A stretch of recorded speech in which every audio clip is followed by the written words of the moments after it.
Olá pessoal, tudo bem com vocês? Bom, hoje eu estou aqui para falar um pouco sobre pronúncia e impronúncia. Primeira fase do, do julgamento do Fernando Aparecido e do Joel Miranda. É importante você entender que esse julgamento ele acontece em duas fases, são dois momentos.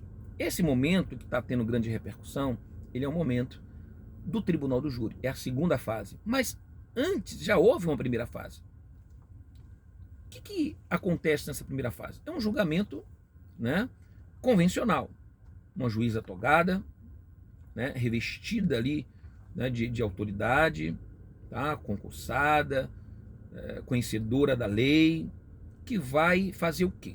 Ela vai ouvir o depoimento dos denunciados, vai ouvir as testemunhas de defesa, de acusação, vai ter acesso às provas apresentadas por ambas as partes, e ali ela vai apenas e simplesmente dizer o seguinte: encontrei a prova da materialidade. O que é a prova da materialidade? Um corpo morto.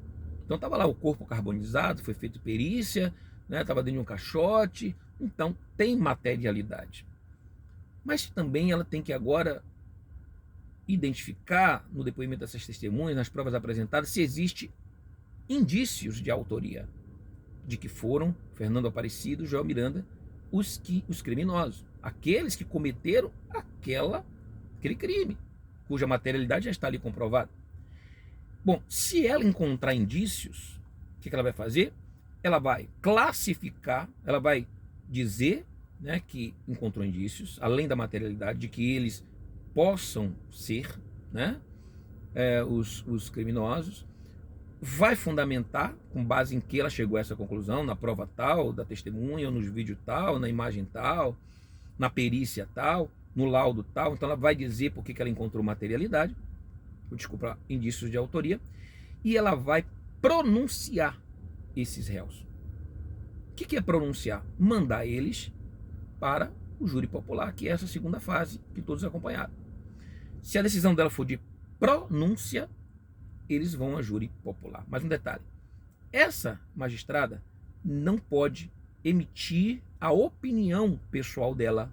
Ela apenas diz se encontrou indícios e por quê, fundamentado em provas, depoimentos, mas ela não pode dizer o que ela achou daquilo, né? Se eles são condenados, se eles são criminosos, se eles não são, se foram eles que fizeram. Ela não pode fazer isso, porque ela não tem legitimidade ali para, na primeira fase, né, que é uma decisão interlocutória, uma sentença interlocutória e não definitiva, ela não tem legitimidade para sentenciá-los. Então ela não pode emitir opinião. E aí você entende por que lá na segunda fase, que é no júri popular, se o Ministério Público, por exemplo, usar a decisão de pronúncia dela, né, tentando fazer os jurados acreditarem que ela pronunciou eles porque ela decidiu que eles eram condenados ou culpados, então o júri é anulado. Não pode.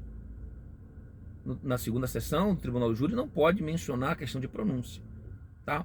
Mas aconteceu uma coisa interessante, né? Não sei se você sabe, mas na primeira fase, vocês sabiam que o Fernando Aparecido e o Joel Miranda eles foram impronunciados?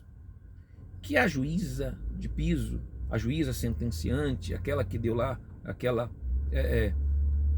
não é uma sentença, é uma decisão interlocutória, não é sentença. Ela não os sentenciou ao tribunal do júri, é uma decisão de pronúncia. Ela os pronunciou por ter encontrado indícios, ou seja, há ali uma fumaça, uma possibilidade. Você compreende? Muito bem. Então, essa juíza,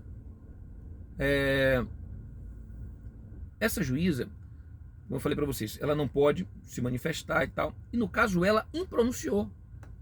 Na primeira fase, eles foram impronunciados. Ela disse: olha, eu não encontrei indício de autoria, não tem aqui prova nos autos que coloque esses réus na cena do crime, tá? Ela não se convenceu ali, né, pelas provas apresentadas, depoimentos da testemunha, perícia, laudo, o próprio depoimento do Silvio Galiza, né, que aí teve 5 versões diferentes. Em um detalhe, né, o Ministério Público participa também de toda essa primeira fase. E aí o que acontece? Ela impronunciou eles. Ou seja, pela juíza de piso, eles não seriam levados ao tribunal do júri popular. Mas aí a defesa, no caso, né, a acusação, melhor dizendo, o Ministério Público recorreu para o tribunal e o tribunal reformou a sentença da juíza, determinando que eles fossem a júri popular. Inclusive, o professor Nestor Távora, né, advogado ali da igreja, que estava defendendo os pastores, ele usou isso na audiência, essa fala. Ele disse o seguinte: olha, eles foram pronunciados.